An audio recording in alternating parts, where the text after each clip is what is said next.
Nggak usah. Aduh, kan udah aku bilang buat para hatersku, musuh-musuhku, kalian tuh jangan seneng dulu kalau belum 1 minggu. Welcome to Viral News and Entertainment. Yeah, you are smart.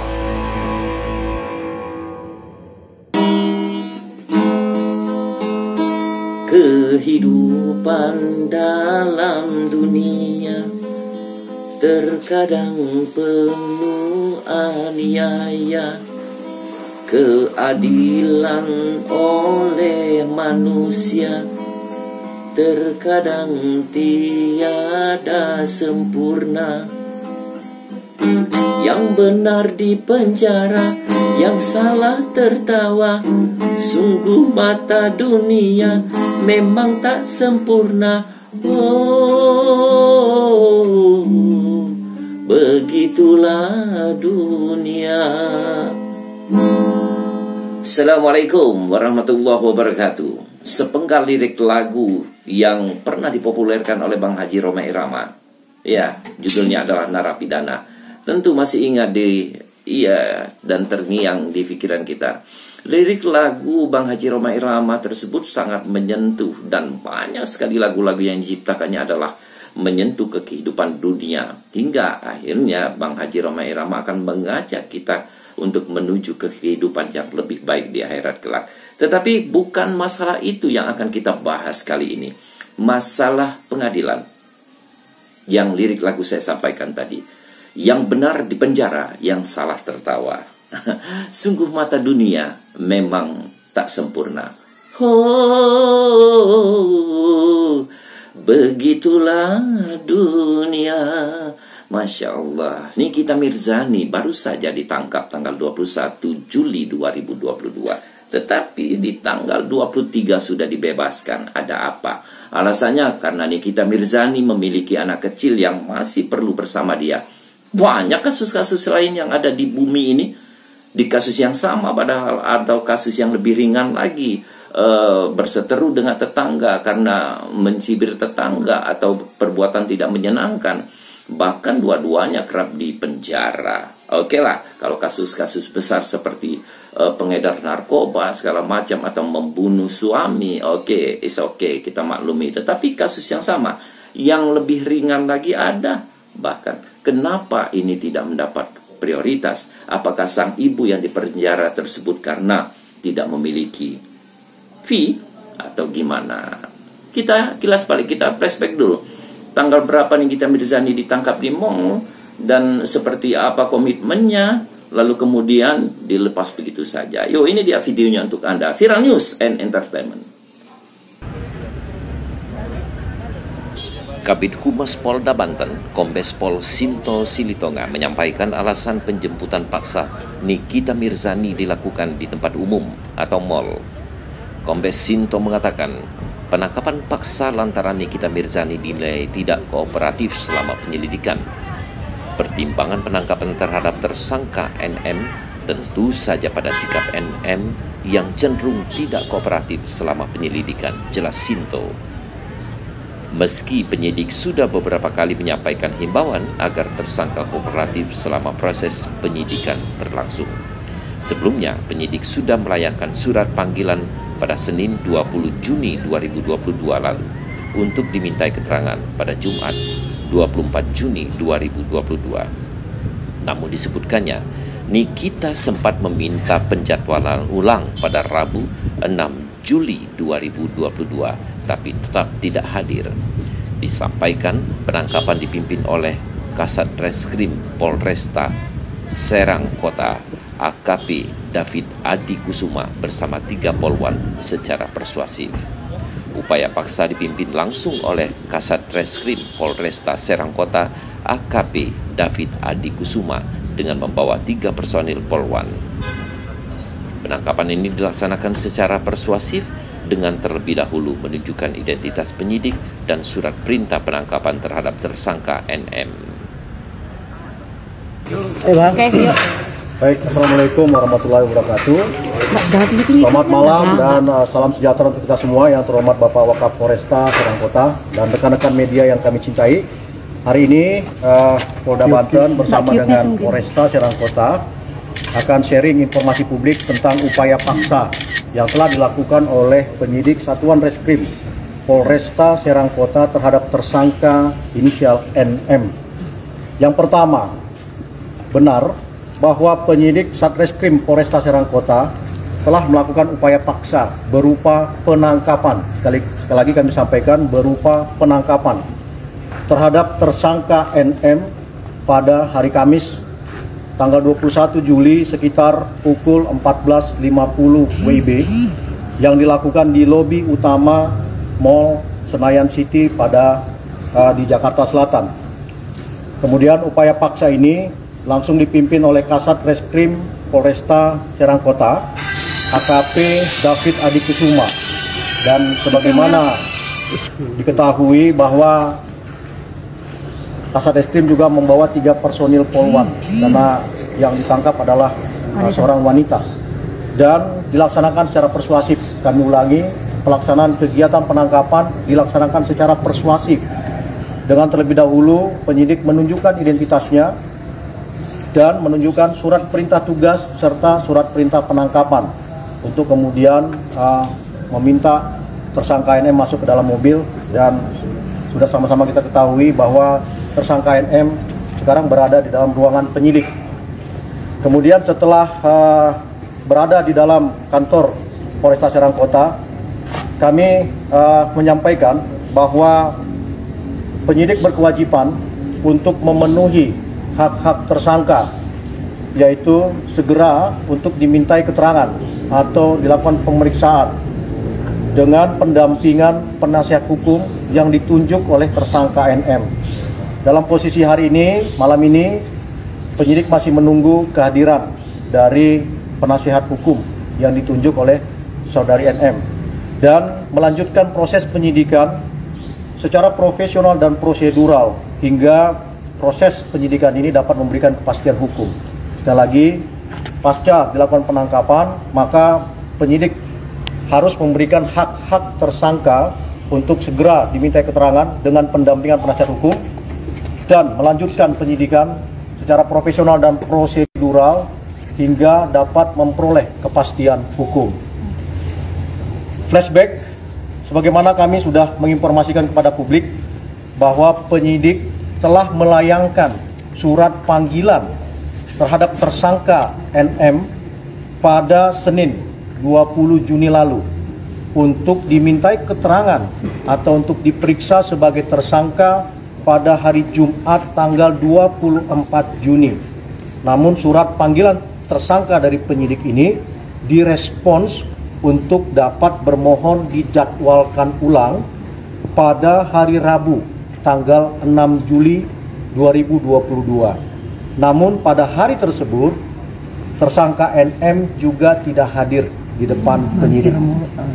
Kemudian flashback juga, kami sudah informasikan bahwa penyidik Satreskrim Polresta Serang Kota juga telah mengirimkan berkas perkara dengan dugaan tindak pidana ITE, informasi dan transaksi elektronik, dan pencemaran nama baik sebagaimana dimaksud dalam pasal 45 dan pasal 51 Undang-Undang ITE yang juga dilapis dengan pasal 311 KUHP. Pengiriman berkas telah dilakukan pada Selasa tanggal 12 Juli lalu dan ditindaklanjuti dengan penggeledahan dan penyitaan berupa alat bukti 1 unit device iPad merek Apple dari kediaman tersangka NM di Pesanggerahan, Jakarta Selatan. Dan pelaksanaan penggeledahan serta penyitaan ini tentu saja sesuai dengan pasal 33 dan pasal 38 Undang-Undang Nomor 8 Tahun 1981, yaitu telah memperoleh izin penetapan penggeledahan dan izin penyitaan dari Pengadilan Negeri Jakarta Selatan masing-masing tanggal 4 Juli dan tanggal 7 Juli 2022. Kemudian Adapun pertimbangan penyidik untuk melakukan upaya paksa berupa penangkapan terhadap tersangka NM adalah pada sikap tersangka NM yang cenderung tidak kooperatif selama penyidikan. Meski dalam beberapa kali siaran pers, penyidik sudah beberapa kali juga menghimbau kepada tersangka untuk kooperatif dan memberikan semua informasi yang dibutuhkan oleh penyidik selama proses penyidikan berlangsung. Jadi ini yang bisa kami sampaikan sebagai informasi publik, dan kami buka untuk tanya jawab hanya sebentar. Kami persilakan. Kita akan ditangkap, Pak? Berarti akan ditahan langsung, Pak, atau gimana? Penyidik tentu saja sesuai hukum acara pidana dalam masa penangkapan akan berlangsung 24 jam dan menjadi kewenangan dari penyidik untuk bisa melakukan penahanan atau tidak melakukan penahanan pasca 24 jam tersebut. Next, silakan. Penjemputannya itu dia dalam keadaan sendiri atau datang bersama anak atau gimana? Ya, saat ini kita melihat bahwa betul anak dari saudara NM juga ada, dan kami melihat ada pendampingan dari Polwan dan juga ada pendampingan dari babysitter yang memang dipekerjakan oleh Ibu NM. Apakah nanti dia akan jadi pertimbangan, Pak, karena dia membawa anak kecil mungkin bisa? Ya, sekali lagi kami sampaikan sesuai dengan hukum acara pidana, maka masa penangkapan akan berlangsung 24 jam. Masih terlalu dini kalau pada malam ini kami menyampaikan ditahan atau tidak ditahannya tersangka NM. Seperti itu, oke? Berarti memang tidak ada kooperatif ya Pak, ketika kemarin sudah ada pemeriksaan berkali-kali itu dan akhirnya sempat mangkir juga. Ya, kami tegaskan sesuai dengan histori dari timelining penyidikan, pemanggilan sudah dilakukan pada tanggal 20 untuk kemudian diperiksa tanggal 24, tetapi ada permintaan untuk diundur pada tanggal 6 Juli, benar, Rabu. Namun tersangka NM juga tidak hadir. Nah, ini merupakan representasi sikap tidak kooperatif dari tersangka NM dalam penyidikan ini. Cukup ya? Namun baru saja dilakukan penangkapan, ternyata Nikita Mirzani dibebaskan dengan alasan karena beliau masih memiliki anak kecil.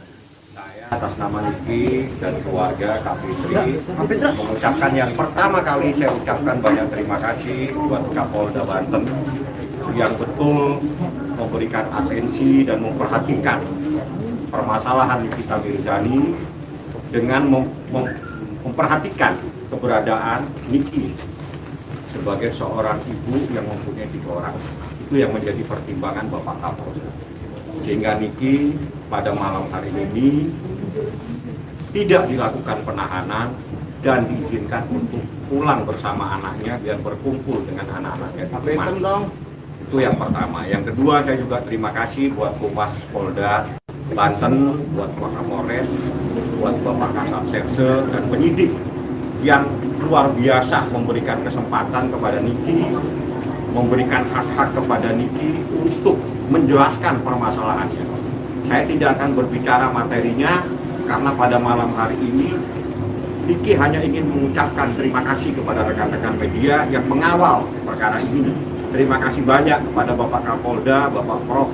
Budi, Kapolda Banten yang sangat luar biasa memberikan atensi dan meminta supaya tidak dilakukan penahanan kepada Niki karena Niki mempunyai 3 orang anak. Itu yang paling penting. Itu yang bisa saya sampaikan. Saya terima kasih kepada rekan-rekan media semua. Mungkin ada sesuatu yang ingin ditanyakan. Bang Fahmi, tadi kan wajib lapor disebut seminggu sekali. Itu wajib lapornya itu jangka waktunya berapa lama ya sampai? Wajib lapor itu nanti sesuai dengan keperluan proses hukum. Jadi tidak bisa kita nyatakan sebulan 2 bulan. Tapi Niki tadi sebelum dia disuruh keluar dari ruangan ini sudah ada sebuah kesepakatan bahwa Niki wajib datang dan tidak boleh tidak datang. Kalaupun seandainya dia ada keperluan lain harus menyampaikan kepada penyidik bahwa saya mohon mungkin agak terlambat datangnya, tapi wajib untuk dilakukan wajib lapor. Itu adalah sebuah komitmen yang harus dijalankan. Yang terpenting dari semua yang saya sampaikan, adik saya malam ini pulang dan bertemu dengan anak-anaknya. Saya ucapkan banyak terima kasih kepada rekan-rekan media yang mengawal persoalan ini, karena bagaimanapun juga kebenaran itu segala-galanya dan keadilan harus tetap ditegakkan walaupun langit akan runtuh. Itu yang terpenting. Mbak Niki kasih. Sederet kasus yang sama sepertinya sering kita temui dan kerap terjadi pada ibu rumah tangga, seperti yang terjadi di beberapa tempat. Namun kasusnya tetap jalan dan tetap terpenjara. 4 ibu rumah tangga bersama dengan anak balitanya ditahan Kejari Praya lantaran melempari gudang rokok di UD Mawar, Desa Wajageseng, Kecamatan Kopang, Lombok Tengah. Mereka ditangkap dan ditahan atas tuduhan pengerusakan, padahal mereka melakukan protes karena pemilik pabrik tidak pernah mendengar aspirasi. Banyak anak-anak yang sakit akibat polusi dari pabrik, bahkan warga sekitar sama sekali tidak dipekerjakan di pabrik. Diketahui masing-masing IRT asal Desa Wajageseng, Kecamatan Kopang, Lombok Tengah adalah Nurul Hidayah, Martini, Fatimah, dan Hultiah. Mereka diancam pasal 170 KUHP ayat 1 dengan ancaman pidana 5-7 tahun kurungan penjara atas tuduhan pengerukan.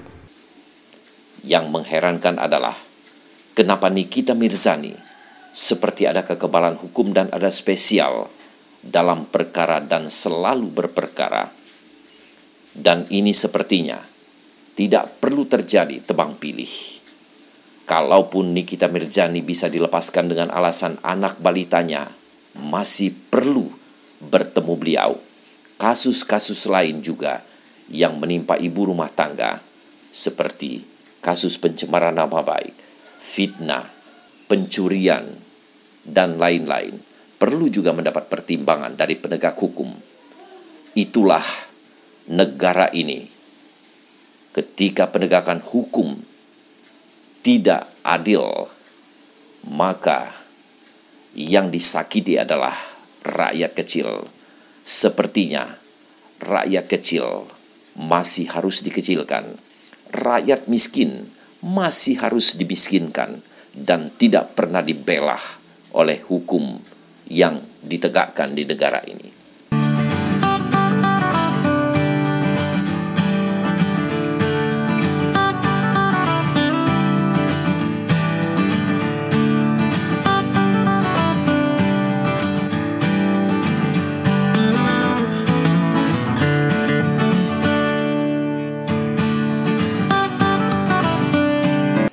Sahabat Viral News and Entertainment, barangkali sepakat kita penegakan hukum di bumi ini harus lebih adil dan bijaksana, ya, meskipun tidak seadil yang dilakukan oleh Sang Pencipta, tapi paling tidak menyentuh, tidak menyakiti hati rakyat lah, ya. Mentang-mentang ada rakyat kecil, hukum ditegakkan. Kalau ada rakyat yang berpangkat, berkedudukan, memiliki uang banyak dan memiliki channel yang banyak, ringan. Kita lihat saja penjara koruptor. Penjara koruptor itu kalau Anda lihat di tiap penjara itu fasilitasnya mewah banget, dengan alasan Kalapas menyebutkan bahwa boleh-boleh saja sang narapidana atau terpidana tersebut memperbaiki kamar mereka dengan memberikan AC, fasilitas misalnya lemari es atau televisi, asal saja nanti pas saat dia bebas ya semua fasilitas tersebut ditinggalkan. Tetapi saya kira tidak demikian, karena dia mampu pasti menyediakan itu. Bahkan di Kalapas dikabarkan memberikan ruang khusus kalau ingin bercengkrama, ingin melepas rindu dengan suami atau dengan istri yang ada di luar, di dalam, difasilitasi. Para penegak hukum, terutama pada pemangku kepentingan dan pejabat penting yang ada di negeri ini, orang nomor satulah yang ada di negeri ini. Mari kita benahi penegakan hukum yang ada di negeri ini dan tegakkan rasa keadilan agar rakyat kecil seperti kami ini merasa terpandang, merasa dihargai juga. Sama-sama kita benahi negeri ini, terutama dalam penegakan hukum. Viral News and Entertainment, terima kasih atas perhatian Anda. Wassalamualaikum warahmatullahi wabarakatuh. Thank you for being with Viral News and Entertainment.